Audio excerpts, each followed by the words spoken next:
Good evening, ladies and gentlemen, and you're very welcome to Lockdown Conversations 2020, episode 6.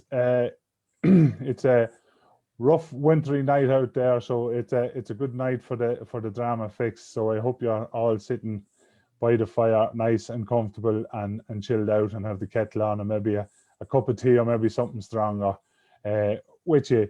We're delighted this week to be back for our 6th episode of the Lockdown Conversations. They've been a great success, and the feedback has been great from all ye, just to get the drama fix out there to people that were maybe in lockdown, or people that were isolating or stuff like that. So same drill, you know the drill now, folks, at this stage. If you can put in your comments where you're from, what drama group, what festival, or what part of the country you're from. If you're not involved with a group or a festival, we'd love to hear where you're from, and we'll have a chat to you all later on. We hope you enjoy tonight's conversations. Tonight it gives me great pleasure to welcome a man, I suppose, that wears a couple of hats in when it comes to Lockdown Conversations.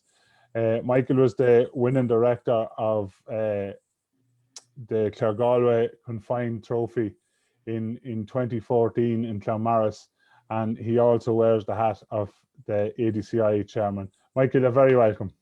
Thanks, Matty. Nice to be here. You got the Christmas tree up in time anyway? We did get the Christmas tree. It's grand, and it's flashing in the background here. There's a line in the Seafarer. Richard says to Sharky, "It's getting nice and Christmassy now." It is of course, Michael. It is of course, and the weather's getting a wee bit Christmassy out there as well. Yes. Not a great night. Into the bargain. Well, Michael, thank you very much for coming on with us for Lockdown Conversations. And I suppose we'll start with you the way we start with everyone else, as in, how did Michael Johnson become involved with amateur drama? Well, it was actually my late wife, Marie, that got me involved in drama. It was her passion, her thing when we got married. And she moved to Monaghan. She had been with Ballyuchter Youth Club. They used to be doing plays out on the youth club circuit. And she got involved with Monaghan Drama Club then Monaghan Drama Group. Joe Dorn, John Doyle, our next door neighbour, John Doyle, Father Paddy Stafford, and Michael Stafford was actually directing at that time. And that's where we really started. Then Karen and Lisa, my daughters, were somebody had to be the responsible adult and stay at home. So Marie did our thing with the drama, and I minded the kids, and that's the way it worked for us until the kids were old enough to come with us, and then that was that. Yeah, Michael, there's a huge tradition of drama in Kilmuckridge, and it runs through your blood down there in Wexford anyway, amateur drama. But in Kilmuckridge alone, you're the third man from Kilmuckridge to hold the chain of the ADCI. You had Pat Furlong and Father Lawrence O'Connor as well. So you're the third ADCI chairman from Kilmuckridge. I'm the third one. We won't say whether I'm the best or not. Yeah, no, Father Lawrence O'Connor was the first Kilmuckridge man. I think it was in the early 80s. And then Pat Furlong. Pat would be probably a lot of more people in the drama world would know. Remember Little Jimmy, he's passed away since. He'd be a brother of Little Jimmy Furlong's. Pat was our chairman, I think, in the late 80s. So then I'm the third person to hold this chain, and it's a great honor. There's a lot of names and a lot of history with that chain, and it is a great honor to be chosen to wear it, so. Absolutely. I was going to say, Kilmuckridge were not on the circuit for a few years, but in 2008 it was a big revival of drama in Kilmuckridge, and you got back out on the circuit. Yeah, there was a huge. When Marie actually moved to Monaghan in the early 80s, there was a huge. There was a big drama involvement right around Kilmuckridge. You had Wayside Players in Blackwater. You had Bolavog Drama Group in Bolavog, which is a neighbouring parish. You had Monaghan Drama Group, and then you had Kilmuckridge Drama Group. and they were cutting the socks off one another in rivalry.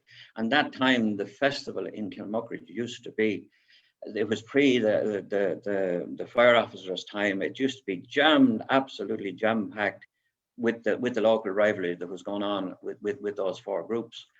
And over the years, then different things happened. People moved. The priest, Father Paddy moved away. Father Paddy Stafford moved away, and the group started just fell to the wayside. The same happened in Ball of Vogue.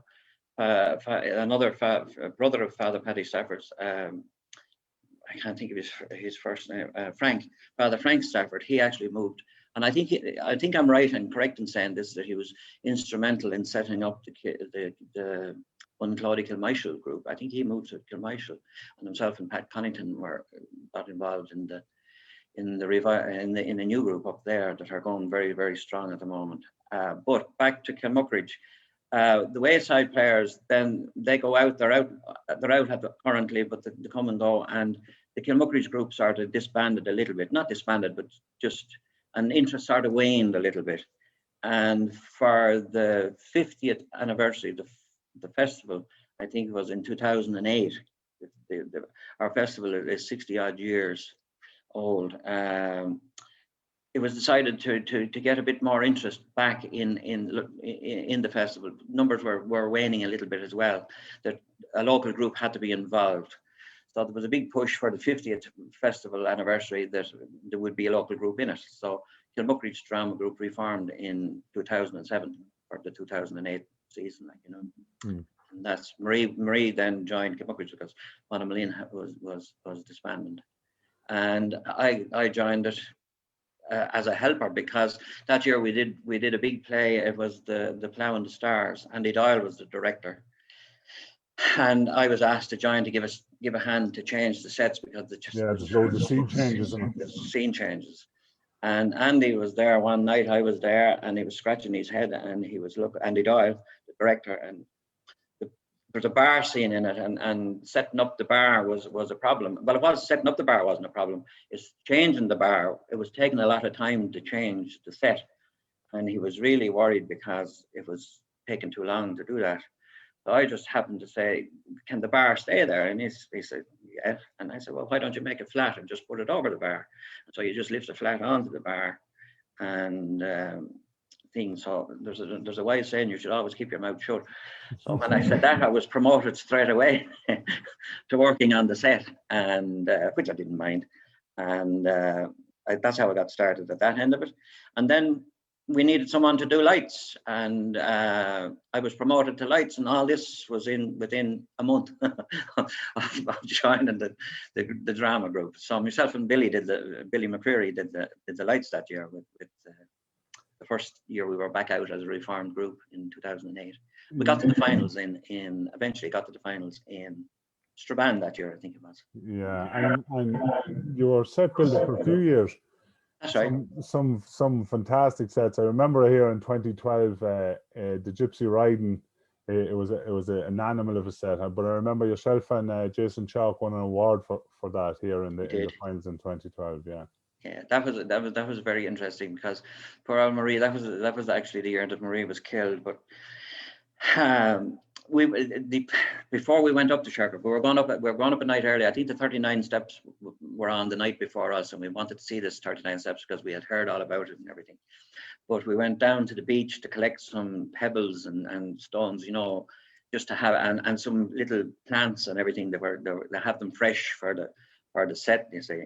So we loaded up all these things on Ballyconnegar Beach down in Kilmuckridge and sent them up. I'm sure when I got up, when we got the set up, I got going putting these little pebbles out here and putting them out there and putting them out the other way. And Marie came along, and she didn't like this because this was all new, and she was afraid she'd trip or something would slip or there'd be something like this. And she said, "You've enough." And I said, "No, I'll put a little bit more here and I'll put a little bit more there."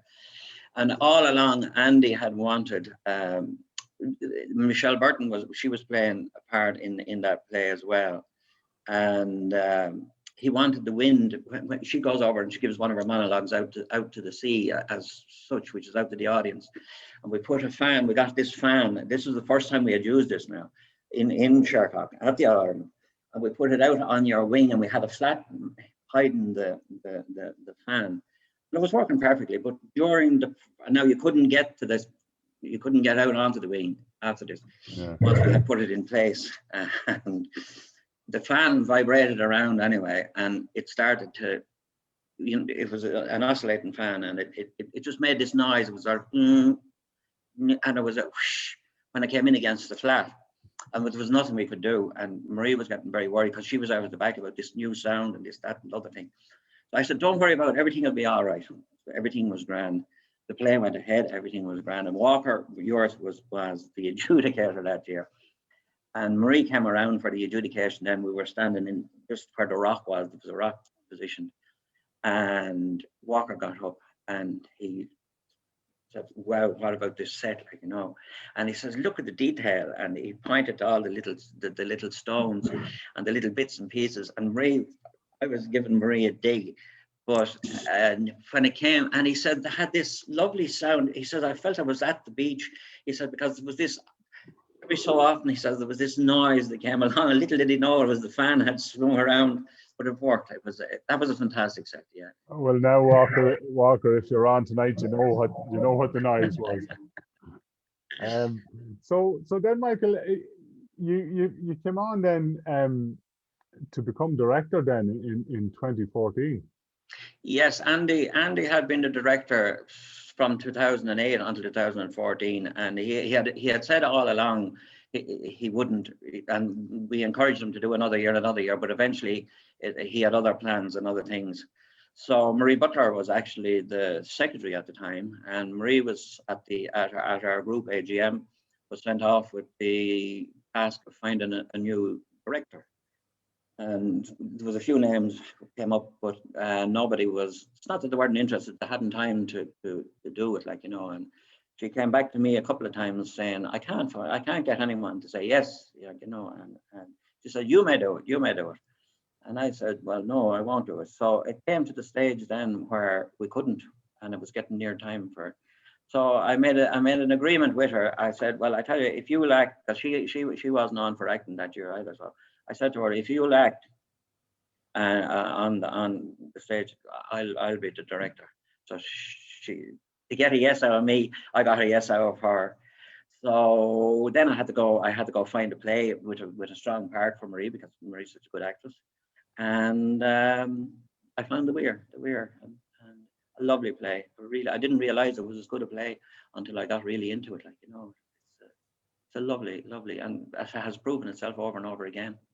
Yeah, the fantastic cast too, I think, which was the key. TJ and Lurleen and even Paula last week talked about plays being cast properly, and I have to say The Weir was extremely well cast. Yeah, and I was blessed now as a new director coming in. I was blessed, like that cast was experienced. It made my job an awful lot easier, because okay, I like to think that I had my influence in that as well, which I had, but I was blessed. Andy Doyle had done all the hard work with the crew beforehand, all the little stagecrafts and all the little things that that you have to learn over a lifetime. You don't just pick them up. But I was blessed to have such wonderful actors, it was really strong. And you're correct. It was the cast, and that was perfect. It fitted, exactly to a T. And with Michael Murphy and Richard Devericks, Bob Butler, Marie, and Sean Gann, I was blessed with a wonderful crew, And she hit form in Claremorris that year, and you landed the Clare Galway Cup after all the years of getting to All Irelands and everything else.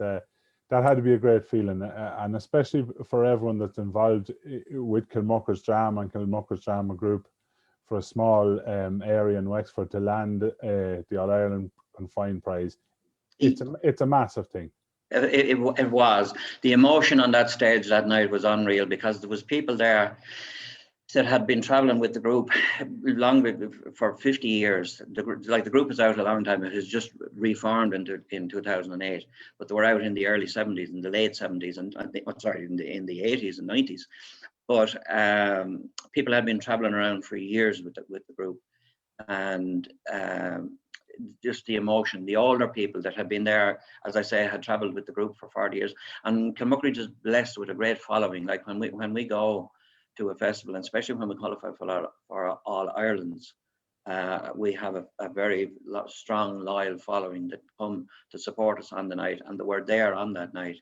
And Claremorris stage didn't know what hit it when we finally broke the mold, and it's strange to think that with all the good plays and all the good performances and all the things, Kilmuckridge had never got in the top three, like, until that time, and that's where the emotion came from. It was building, and it just worked on that night. We had a good show. Yeah, it hit form. So then, as quick as you like, 2015, won the confined, straight back into the director's chair and qualified for Athlone. I'd say you were saying, what's the big fuss about? So it's not that hard. I've made it look so simple, wasn't it? Well, you see, again, Marie had said she wasn't going. The Kings, even though I had never seen the Kings, was a play that we all wanted to do. It's a really, really emotional play as well. Like, it pulls at the heartstrings because it's so real, and it has a connection with such a lot of people. Like that play, we took that play. We were in actually Tubbercurry and Glenamaddy with that play.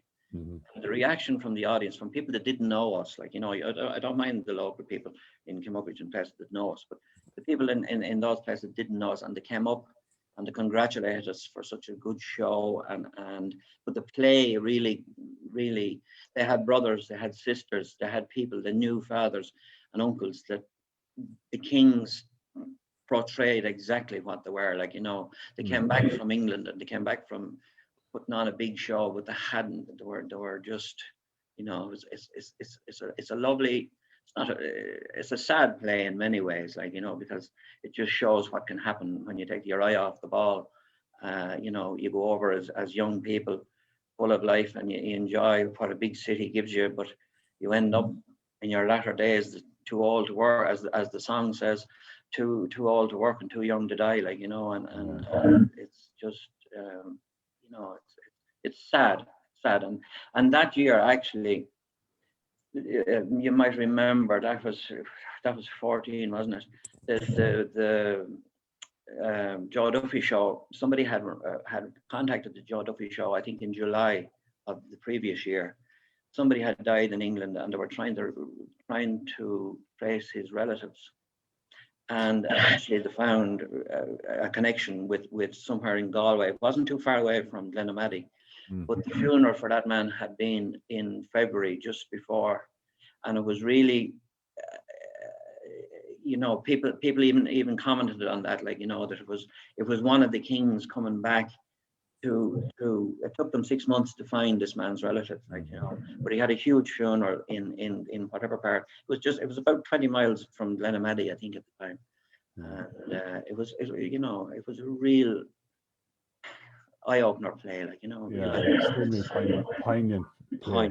Yeah. And I suppose it's the type of play that has everything. Is a kind of, it's a roller coaster. It's it's sad and emotion, and then there's the fight scenes, and there's the crack, and there's the singing.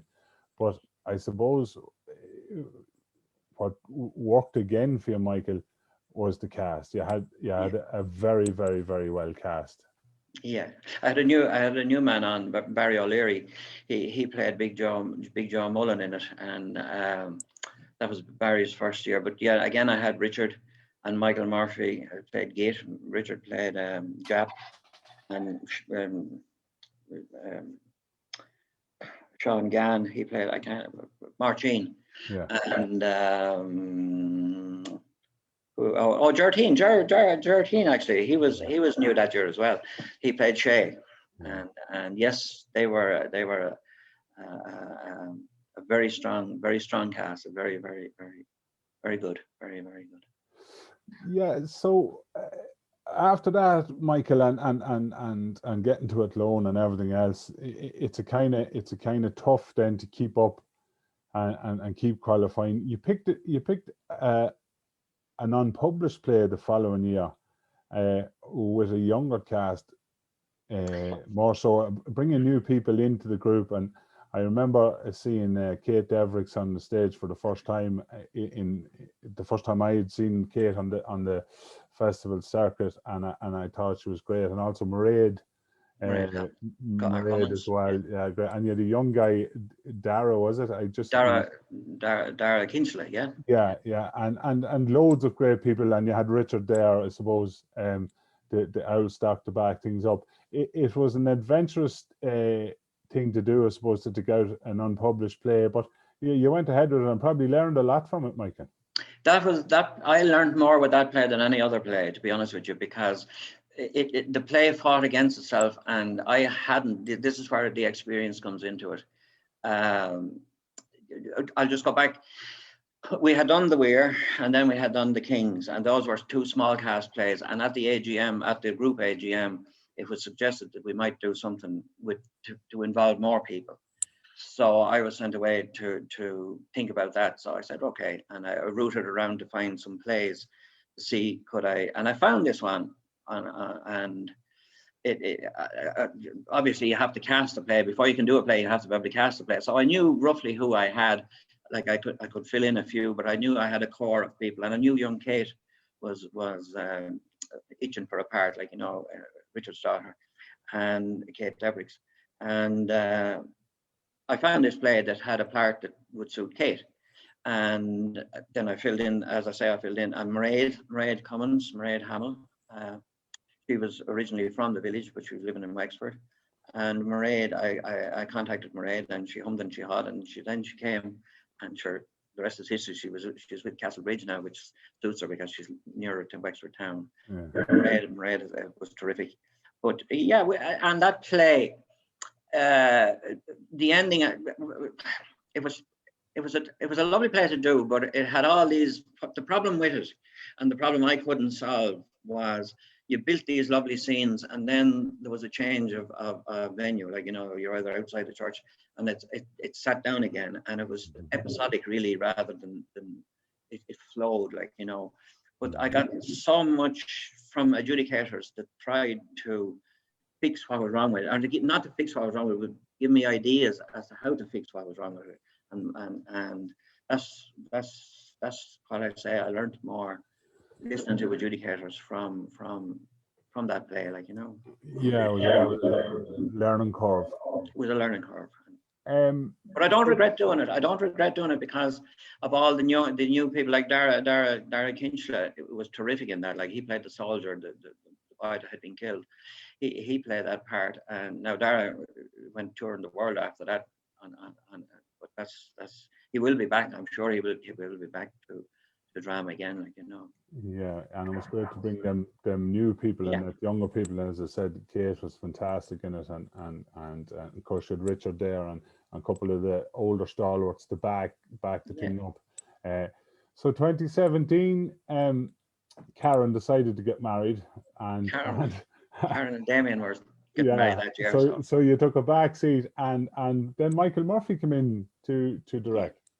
Michael came in then for 2017, and he went with The Shadow of a Gunman, and again another large cast play, like, you know, which the group was calling out for, because there's so many people, you know.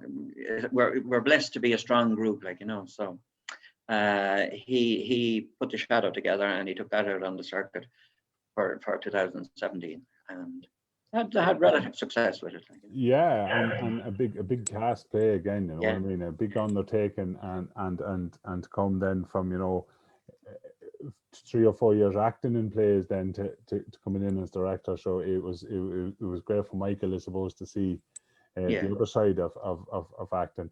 So 18 then, The Seafarer. You're a big fan of McPherson, are you? I love McPherson. Yeah, his plays, and that was a challenge. The Seafarer, I think it's one of the toughest plays to do, simply because of the way it's written and what it's about, and the lines in it, and there's a card game in it that would break anyone, because it's not the usual dealing around. It goes from Billy to Jack, and they're jumping in across one another's lines. And when the card game goes right, everyone is relaxed and the lines come. But when the card game doesn't go right, it can cause problems for the actors. And we were like the little girl. When we were good, we were very, very good. But when we were bad, we were horrid. And it was that type of a play, but we got to Athlone with it. Mm-hmm. And we had a good show on Athlone, and it worked out, but there was a few nights it wasn't that there was anything went wrong with it. It just didn't flow right, and then there was nights that actually went absolutely brilliantly. We had a show in Roscommon, I remember, and it was just spot on. And as I said, when it flowed well, it was lovely, Yeah. So I suppose in between, Darla said, if you want anything done, ask a busy man.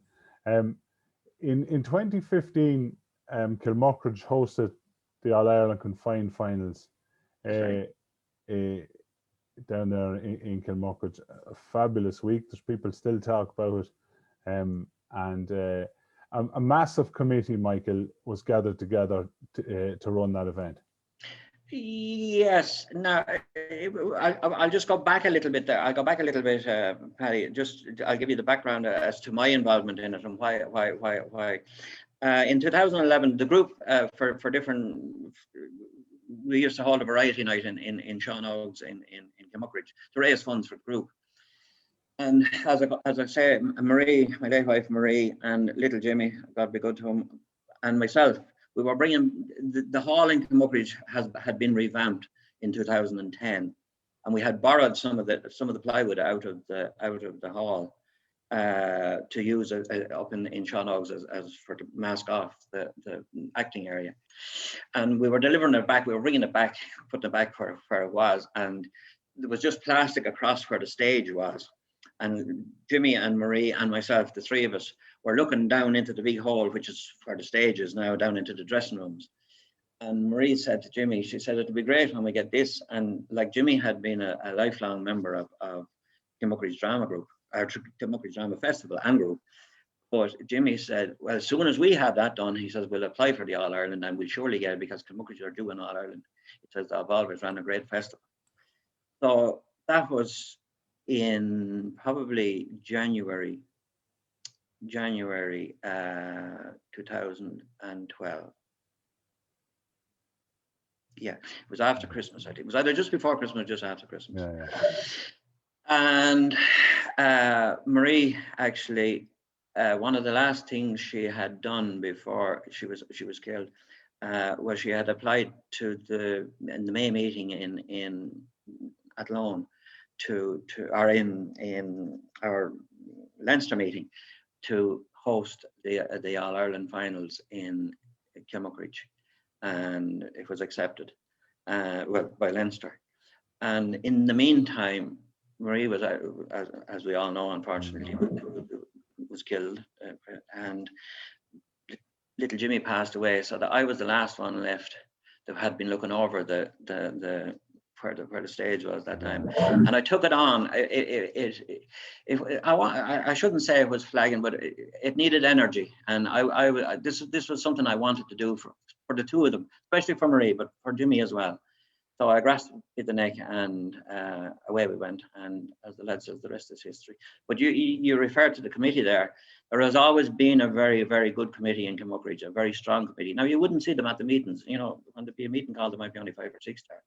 But come the festival, you have the people that are there the whole time, the people you can rely on, and they come out, they do their job, to make the teas, they go on the door, the front of house, they do the this, they do the that, and they do the things that you need them to do.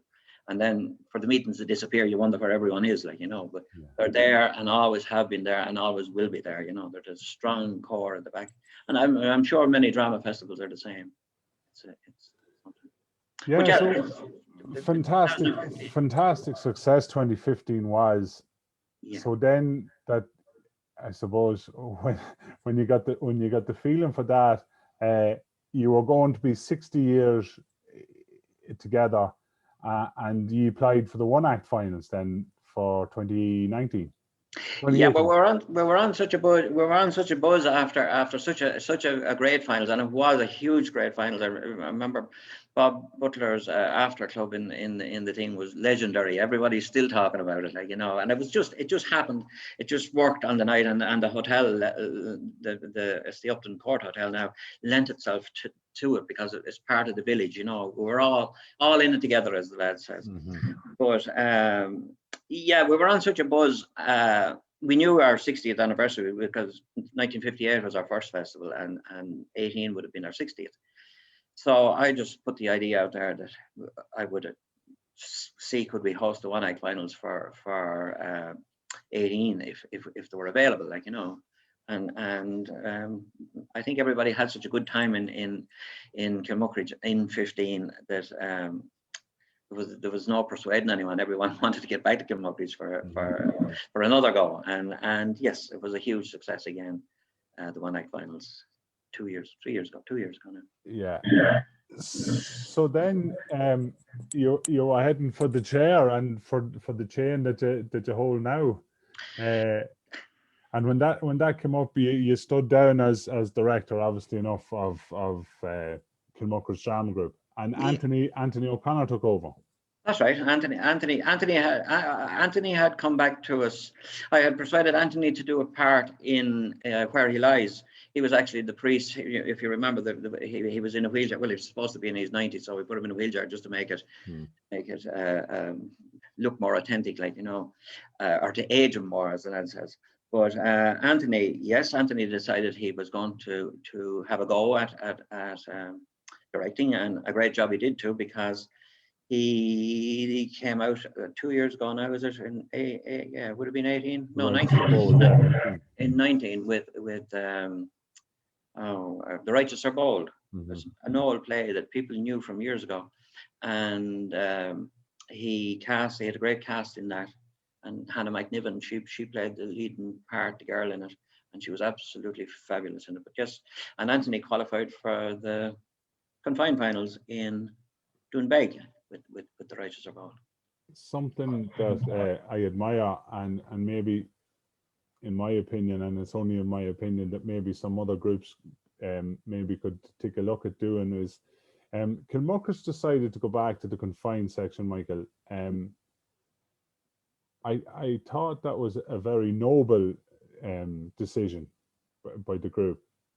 Yeah, well, the decision is always left to the director, because obviously, because A might want to do B and B might want to do C, you know, but the director has the choice. But when we won the confined, obviously we wanted to go up in the open, because you always want to compete, you know, where you think you can, but it's not always easy to do that. The open is such a step up in everything. Your choice of play has to be, you know, to have a chance of qualifying for Athlone, you have to be going in with more difficult plays, not more difficult plays, but plays with more meat in them, if you know what I mean, for adjudicators, because they'll tell you that a simple play done well is a great thing, but when it comes to the final decisions, I believe it's difficulty of play and everything comes into it, like, you know. So we had as I say, when Anthony took over, he was coming in an inexperienced director, and he was coming in with lesser experienced actors, and he made the decision to go back into there is less pressure, and it's more internal pressure. It's not pressure from outside, but it's more internal pressure in the open section than there would be in the confined. It's, you know, it's not easier. I shouldn't say it's easier, because try winning a confined final, ask anyone in Kilmuckridge, and they'll tell you. But the pressure is not as great, you know, to perform, because the open is just, it's like senior hurling compared to more a chance, I suppose, to learn. more of a, you see, you have to learn, you know, and as people say to me about adjudicators and stuff like that, and you get a free lesson after every performance. An adjudicator gets up on the stage and they'll tell you in their opinion where they sometimes not brutally, like, you know, but they'll tell you in their opinion what they think that the group has done and the director has done with that play, and maybe what they should be thinking of doing, or what didn't work or what did work. And if you just sit there and listen, after a while, after 10 or 15 years, you'd be surprised the knowledge that you build up about stagecraft and about the things. Acting looks very simple, but it's far from it, because it's completely unnatural. You're trying to act natural on a stage, acting unnaturally, like, you know, because you're in a different character and you have to play it out to the audience without being seen to be playing it out to the audience. And that all has to be learned. And the only place you can learn that really is on the stage in front of an audience. And the best place to do it is in front of an audience with an adjudicator who will get up and tell you and explain to you, you know, the things that they're looking for. And they are the experts. Like, you know, in fairness, they are the experts. We might not always agree with them, but they have the knowledge. They have the knowledge. Yeah. So then, Michael, Anthony, in fairness to him, he qualified for the confined finals in Doonbeg. That's right. To go back to the confined and then qualify for the finals, that was no easy feat. No, and with a new cast, and as I say, lesser experienced actors. I once said that they had no experience, but they were lesser experienced, like, you know, and to qualify for an All Ireland is a big. There's a lot of groups out there that start out at the start of the year looking to qualify for an All Ireland, and they don't get there, like, you know. So to get to an All Ireland is an achievement, is a big achievement. Absolutely, fantastic. So, Michael, into the chair you sat then in 2019, chairman of ADCI. Probably, I can say this because I know I've been on a lot of the meetings. You're probably one of the busiest chairmen that we ever had, and no festivals happening because of the pandemic, and because of COVID-19. But you're probably busier than other chairmen have been.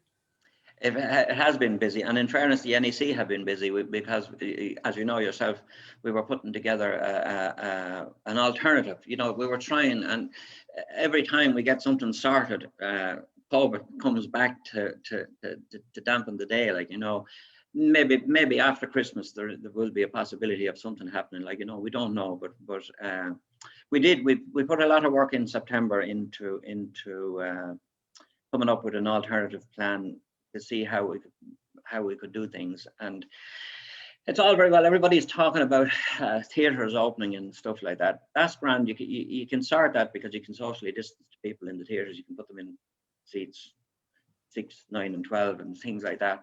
But it's actually what goes on in stage is where the problem is, like, you know, rehearsals and stuff like that. So it's not an easy one to do. It's not an easy one to organize anything for. So and you know yourself, we've had these meetings and we've talked about it, and we've taken everybody's opinion on board, and we've come up with plans. And as I say, our best plans go out the window because every time we were just ready to go with a plan when the national lockdown came, like, you know. And now we have Christmas, and everybody is speculating what's going to happen after Christmas. Hopefully not, but you know, it's just, and obviously our circuit for this year, our 3-act circuit, has been cancelled because preparation for that had to be, you know, it's gone too late for a traditional 3-act festival, even if we could host it, like, you know. So yeah. It'll be 2022 before we're back with the 3-act festivals. But hopefully next year,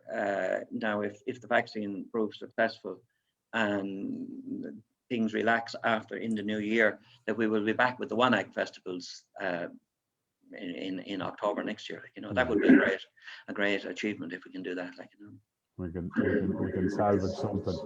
Yeah, but the chair is, as I said, it's a great honor. Like, the ADCI is a national body, you know, and it's north and south. It's an all-island body, and it has been around for over 70 years now, and it's even through the darker times or troubled times in the north, it ran, and the festivals in the north ran, and there was a you know, it has stood the time, and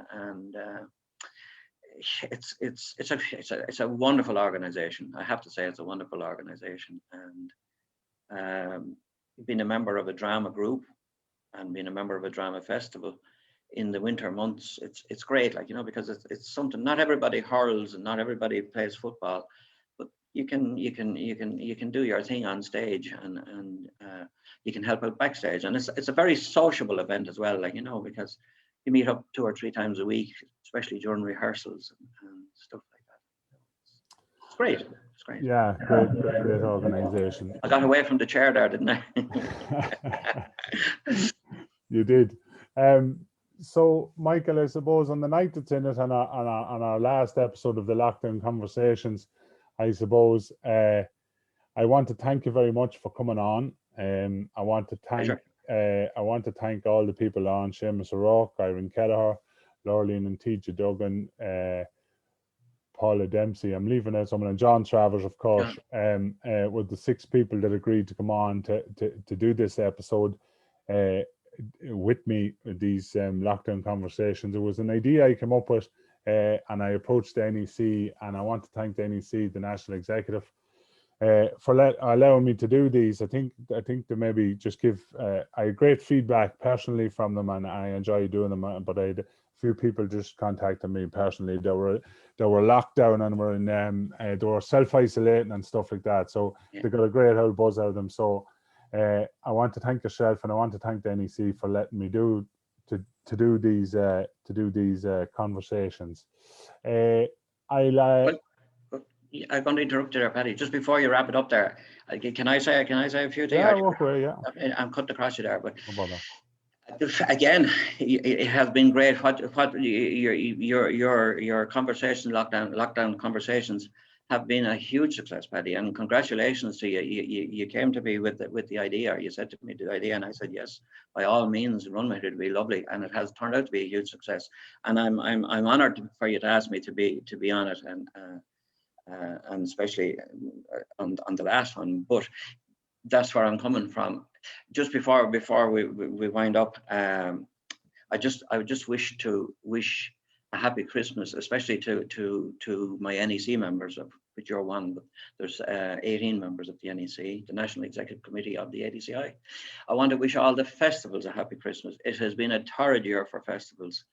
2018, we had the Beast from the East, and the early festivals seemed to have got the clatter that time.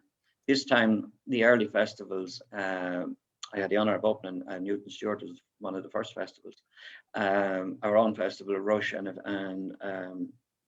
Castleblaney and Enniskillen, was it? There was 5 festivals, I think, finished. But then, as you know, I was on my way to Shercock to when the thing came down in thing. But it has been a terrible year for festivals, and I want to wish them a happy Christmas and tell them that we will be back stronger again in 2022. The 3-act festivals, like the 1-acts, hopefully we will be back next year.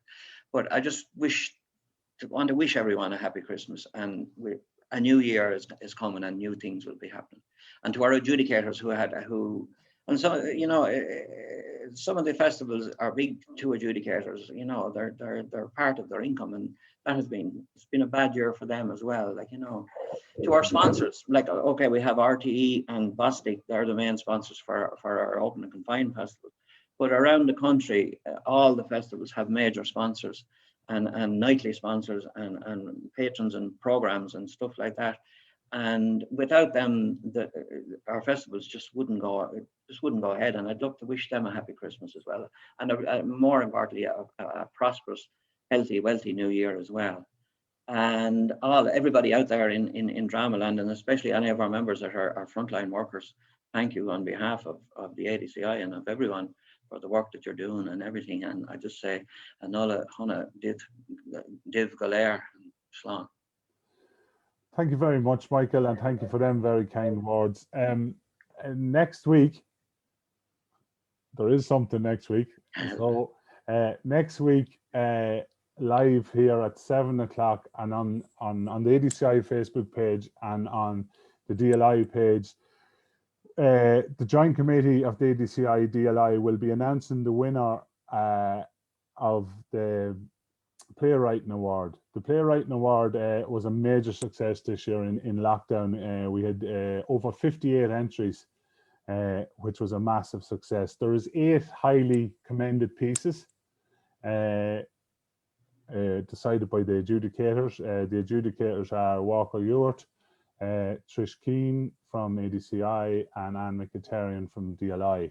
And they've been working really hard to come up with the pieces that we have to announce next week. So there's 8 commended pieces, very highly recommended pieces. There will be 2 runner-ups and there'll be a winner. The 2 runner-ups will receive a scroll for the work, and the winner will receive the fabulous prize of a week at the Tyrone Guthrie Centre in Annaghmakerrig. It's a centre for writers. The idea of this, of course, is to foster, and promote new writing for the one-act circuit, and it's done through the DLI and the ADCI 6 and 6 Joint Committee. And as we know from being on these committees, it has been a major success this year. 58 new pieces of writing. It's just fantastic for an amateur organisation. So congratulations to all the writers, and that will be going out. The results will be going out at 7 o'clock next Thursday evening on our Facebook page, on the ADCI Facebook page, and on the DLI Facebook page. So join the people from the 6 and 6 that will have a look. So we're coming to an end, folks. That's it for the inaugural Lockdown Conversations 2020. It's been my pleasure to host all the people that we have had on, and to stay in touch with our drama people. I want to wish you all a very happy Christmas and a healthy and prosperous new year for 2021. Hopefully we'll get back in some way to our much loved hobby. But maybe just on the last note, I'm going to catch him on the hop now, because I didn't mention this to him earlier. We always hear a song from Michael in the festival clubs. We had no festival club for a lot of this year. So maybe, Michael, we might finish on the Contender. How would that suit? Well, now you have me on the hop. Okay. Wait, let's see. You didn't ask me anything about this now, Paddy. No, because you'd only be thinking about it. Wait, we see. I don't know how this will turn. When I was young and I was in my day, sure I'd steal what woman's heart there was away. I would sing into the dawning, song ablaze into the morning, long before I was the man you see today. I was born beneath the star that promised all. I could have lived my life between Cork, Cove and Youghal, but life's wheel of fortune took me from the highest point. It shook me. By the bottle live, by the bottle shall I fall. Here in the mirror on the wall, I see the dream is fading, from the Contender to the brawl, the ring, the roars, the matadors, raven. And when I die, I'll die a drunk down on the street. They will count me out to 10 in clear defeat. Wrap the starry plough around me, let a piper's air resound me, and I'll rest until the Lord of love I'll meet. Wrap the starry plough around me, let a piper's air resound me, and I'll rest until the Lord of love I'll meet. Thank you very much, Michael, and thank you very much, and good night.